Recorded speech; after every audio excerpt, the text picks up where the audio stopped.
Hello guys, तो कैसे हैं आप सब। आप सभी का फिर से स्वागत है मेरे इस यूट्यूब चैनल पे। आज का टॉपिक डायबिटिक्स है।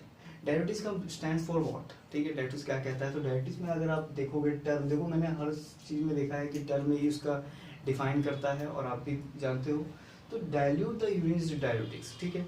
So what is dilute the urine. Urine की फॉर्मेशन को बढ़ाना या यूरिन में H2 की मात्रा बढ़ाना ताकि यूरिन का फॉर्मेशन और इंक्रीज अप हो, वही करता है diabetics. So what the question is come to कि डायबिटिक्स देते क्यों है, डायबिटिक्स का काम क्या होता है और क्यों देने की जरूरत पड़ती है। इसको जाने से पहले आपको पता होना चाहिए कि जो हमारी जो एवरेज यूरिन आउटपुट है वो 1.5 लीटर टू 2 लीटर होती है। यानी यहाँ तक जो पेशेंट या सॉरी जो भी एक हेल्दी क्वेश्चन कर रहा है तो ठीक है, लेकिन उससे कम या उससे ज़्यादा किया तो वो पेशेंट हो जाएगा, ठीक है, रेनल फेलियर का, किडनी फेलियर का। तो अब ये दो कारणों से होता है। यूरिन आउटपुट को हम डायबिटिक्स दो कारणों से देते हैं। अगर कोई पेशेंट पॉइजनस अटैक में है और दूसरा अगर वो ड्रग ओवरडोज में है। बिकॉज ऑफ ड्रग ओवरडोज वो ब्लड स्ट्रीम में नहीं मिल पाता है, जैसे बीपी की ड्रग्स होती हैं, और लिम्फ में एक्यूमुलेशन हो जाता है, यानी एक्स्ट्रा सेलुलर फ्लूइड जमा हो जाते हैं, जिसको एडिमा कहते हैं, ठीक है। एडिमा कहते हैं, लोअर लिम्फ में ज़्यादा होता है, ठीक है।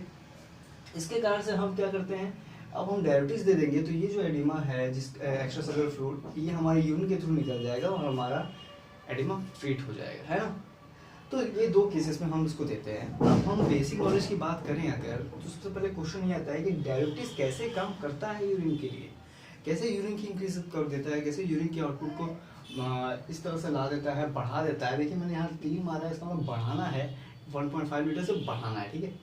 तो कैसे ये काम करता है, देखो यार इसका आंसर थोड़ा सा टिपिकल इस तरह से है कि आप HAP के दो पार्ट को पढ़ना पड़ेगा आपको। एक है फॉर्मेशन ऑफ यूरिन और एक है मैकेनिज्म ऑफ यूरिन फॉर्मेशन। तो दोनों को अगर बता दूंगा तो आपका ये कवर हो जाएगा। नेक्स्ट वीडियो में मैं इन दोनों की बात करूंगा, और अभी बेसिक नॉलेज की बात करते हैं, ठीक है।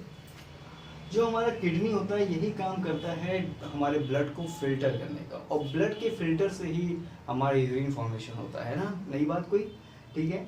तो जो किडनी फिल्ट्रेट का काम कर रहा है, इस किडनी में क्या किडनी फिल्ट्रेट का काम कर रहा है, जैसे हमारे हर सेल्स, हमारे हर ऑर्गन्स में, जैसे ब्रेन है तो उसका कोई आपका एक अलग यूनिट सेल होता है, ठीक है। उसी तरह से किडनी का भी एक अलग यूनिट सेल होता है, उसको नेफ्रॉन कहते हैं। और हमारे किडनी के ये जो दो किडनी होती है, यानी समझ लो ना, दो किडनी होती है, तो एक किडनी का जो नेफ्रॉन है उसमें नेफ्रॉन की संख्या करीब 10 लाख होती है, और इधर जो होती है वो भी 10 लाख होती है। यानी अगर टोटल पेयर किडनी की बात करो तो 20 लाख या 20 मिलियन करीब हमारे किडनी में नेफ्रॉन्स पाए जाते हैं। नेफ्रॉन्स का काम क्या होता है, तो यही नेफ्रॉन का काम होता है कि यूरिन का फॉर्मेशन ही करना है इनको, ठीक है। अब अगर हम नेफ्रॉन पे काम करने वाली ड्रग समझ लें या नेफ्रॉन के पार्ट्स को समझ लें, अगर आप पढ़े हो तो आपको पता होगा कि नेफ्रॉन पे PCT DCT वगैरह सब आते हैं। आप कहोगे मैं स्पीड अप कर दिया हूँ, मैं आगे बढ़ गया हूँ, चिंता नहीं करना, ठीक है। तो अगर मैं फॉर्मेशन और मैकेनिज्म बता दूंगा तो आपका वो भी कवर हो जाएगा, ठीक है। मैं नेक्स्ट वीडियो में वो जरूर लाऊंगा। सो अभी के लिए क्या करना है, मोटा मोटी हम जान के जो नेफ्रॉन का काम है उसी पे डायबिटीज काम करेगी, और नेफ्रॉन्स को कहेगी बेटा और यूरिन फॉर्मेशन करो, इतने से काम नहीं चलने वाला, तो बस वही काम होगा। अब हम समझते हैं बेसिक नॉलेज की बात। देखो हमारी जो ब्लड फिल्टर होती है वो करीब 625 ml होती है, करीब की बात कर रहा हूँ, एक्यूरेट नहीं है। 625 ml होती है, जो हमेशा वुमेन कैप्सूल से होकर गुजरती है। What is a women capsule, is a part of nephrons, मैं बताऊंगा फॉर्मेशन और मैकेनिज्म में, ठीक है। तो वुमेन कैप्सूल से वो पास होती है, और ब्लड जो फिल्टर हो रही है वो आती है, जो ब्लड फिल्ट्रेट हो रही है वुमेन कैप्सूल में, वो 125 ml है दोस्तों। 125 को अगर हम दिन भर से मल्टीप्लीकेशन करें, यानी 24 गुणते 7, तो आता है 120 litre. Guys 120 litre blood filtrate हो रहा है। सो अगर 120 लीटर फिल्ट्रेट हो रहा है, जिसमें एमोनिया है, फास्फेट है, सोडियम है, पोटेशियम है, ग्लूकोज है, एमिनो एसिड्स है, ठीक है, this is are the chemistry क्या कहते हैं, इंग्रेडिएंट्स टाइप, ठीक है। लेकिन अब क्वेश्चन ये आता है कि यार तुम्हारे में भाई फिल्ट्रेट तो 120 लीटर हुआ, पर 1.5 लीटर ही क्यों यूरिन आता है। पहले हम इस रीजन को जानेंगे, तभी हम समझ पाएंगे कि डायबिटीज का काम क्या होता है ना। पहले हम तो ये समझें कि हमारा नॉर्मल एवरेज स्ट्रेंथ क्या है, उसके बाद हम उसको कैसे बूस्टअप करेंगे, कैसे उसको माइनस करेंगे, वो हम तब समझ पाएंगे ना।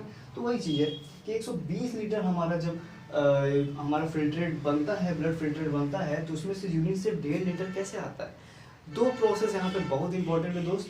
एक है सेलेक्टिव रीअब्जॉर्प्शन, एक है ट्यूबुलर सिक्रेशन। हालांकि 3 होते हैं, अल्ट्राफिल्ट्रेशन भी है, पर मैं इन दोनों में बताऊंगा, डोंट वरी। तो डे लिटर है, अब इस डे लिटर कैसे हुआ, ये 2 कारणों से होता है दोस्त। एक होता है सेलेक्टिव रीअब्जॉर्प्शन और एक होता है ट्यूबुलर सिक्रेशन। सेलेक्टिव रीअब्जॉर्प्शन में क्या होता है कि जो फिल्ट्रेट होता है ना, उसमें से फिल्ट्रेट क्या कर रहा है कि उसको कई रास्ते से होकर गुजरना पड़ता है। अब उसमें कई पार्ट्स आते हैं, ठीक है। कुछ इस तरह से आपको फिगर आगे जाके मैं दिखाऊंगा, कुछ इस तरह से फिगर जाता है। तो इस तरह के कई घुमावदार पार्ट्स आते हैं जहाँ पे पीसीटी का एक पैसेज आता है। समझ लो प्लेटफॉर्म है, एक पीसीटी प्लेटफॉर्म आएगा, लूप ऑफ मिल आएगा और डीसीटी आएगा। तो इतने जगह से होते हुए जो फिल्ट्रेट हमारा जा रहा है, एक्चुअली ब्लड फिल्ट्रेट जो हमारे वोमन कैप्सूल में है, ठीक है, वही जा रहा है पीसीटी, लूप ऑफ फिल्ले और डीसीटी से। तो उसमें से जो एसेंशियल पार्ट्स होते हैं, जो एसेंशियल इंग्रेडिएंट्स होते हैं, जो भी एसेंशियल मिनरल्स होते हैं दोस्त, वो वापस ब्लड स्ट्रीम में एब्जॉर्ब हो जाते हैं। दे एब्जॉर्ब इन ब्लड, यानी 99.4% हो जाते हैं, और बाकी का जो बचा रहता है वो यूरिन के थ्रू निकल जाता है, यानी मुश्किल से शायद 0.1% यहाँ पे यूरिन से निकलता है। और आप देखो ना 180 लीटर का 1% ही करीब 1.5 लीटर होगा ना। तो सोचो कितना ज़्यादा फिल्ट्रेट हो रहा है और कितना कम निकल रहा है। ये भगवान द्वारा बनाया गया, देखो कितना कॉम्प्लेक्स सिस्टम है। यूरिन कितना हो गया, 1.5 लीटर। ये हो गया सेलेक्टिव रीअब्जॉर्प्शन। तो अगर डिफिनेशन आती है सेलेक्टिव रीअब्जॉर्प्शन की, क्या आप कह सकते हो कि फिल्ट्रेट जो होता है हमारा वोमन कैप्सूल में, वो कई पासेस के होकर थ्रू जाता है, जिसमें से कई एसेंशियल चीज़ें फिर से रीअब्जॉर्ब हो जाती हैं, जिसके कारण से जो हमारे यूरिन का आउटपुट है वो करीब 1.5 लीटर बचता है, क्योंकि 99.4% ही एब्जॉर्ब हो चुका है। दूसरा इसका रीजन है कि ट्यूबुलर सिक्रेशन। ट्यूबुलर सिक्रेशन जैसे बड़े पार्टिकल जो होते हैं वो वोमन कैप्सूल से पास नहीं हो पाते हैं, फिल्ट्रेट में पास नहीं हो पाते हैं, जिसके कारण से क्या होगा, और ये जो पासेस है इसमें बेसिकली एक्टिव और पैसिव डिफ्यूजन के कारण ही पासेस होते हैं। और इसमें ये ट्यूबुलर सिक्रेशन का अगर मोटा मोटी बात किया जाए तो ये मदद करता है, और ये अपोजिट होता है सेलेक्टिव रीअब्जॉर्प्शन के। और अब मदद क्या करता है, ये मदद ऐसा करता है कि जो हमारा जो ब्लड फिल्ट्रेट है उसमें से वेस्ट प्रोडक्ट को बढ़ाएगा, ताकि यूरिन की मात्रा बढ़े और यूरिन निकले, ठीक है ना।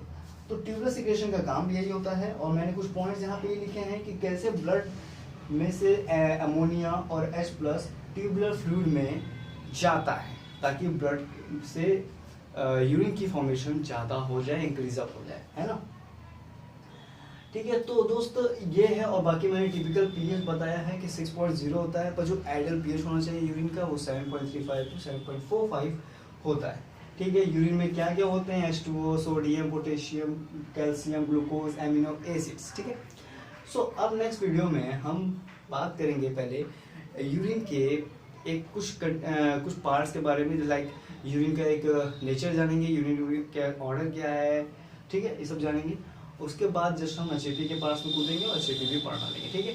फिर मैं आपको सिर्फ फिर समझाना चाहता हूँ कि हमारे यहाँ पे बेसिक कॉन्सेप्ट यही है कि हम किसी तरह से सारा निचोड़ कर पढ़ लें, क्योंकि देखिए आप ये जाओगे डायबिटीज़ पढ़ने तो आप जाओगे तुम बी फार्मा के 4 सेमेस्टर में, ठीक है, सॉरी 5th सेमेस्टर में, ठीक है, उसको वहाँ पढ़ोगे। अब तुम्हें अगर HAP पार्ट पढ़ना है तो चले जाओगे 1st या 2nd सेमेस्टर में। अब तुम्हें अगर रेनल फेलियर पढ़ना है तो तुम पैथो में चले जाओगे। तो बहुत घुमावदार है ना रास्ता, लेकिन है क्या, सब यूरिन के बारे में। तो वही चीज़ मैं यहाँ पे सॉल्व करूँगा और सभी को एक ही साथ बताऊँगा ना यार, कोई टेंशन लेने वाली बात नहीं, ठीक है। तो ये आपको एकदम नॉर्मली ज्ञान हो गया, बेसिक नॉलेज हो गया। अब हम थोड़ा सा यूरिन के बारे में पढ़ के, HAP पार्ट पढ़ के, हमारा डायबिटीज़ के ड्रग्स पढ़ के ख़त्म करेंगे सब चीज़, ठीक है। मिलते हैं आपको नेक्स्ट वीडियो में।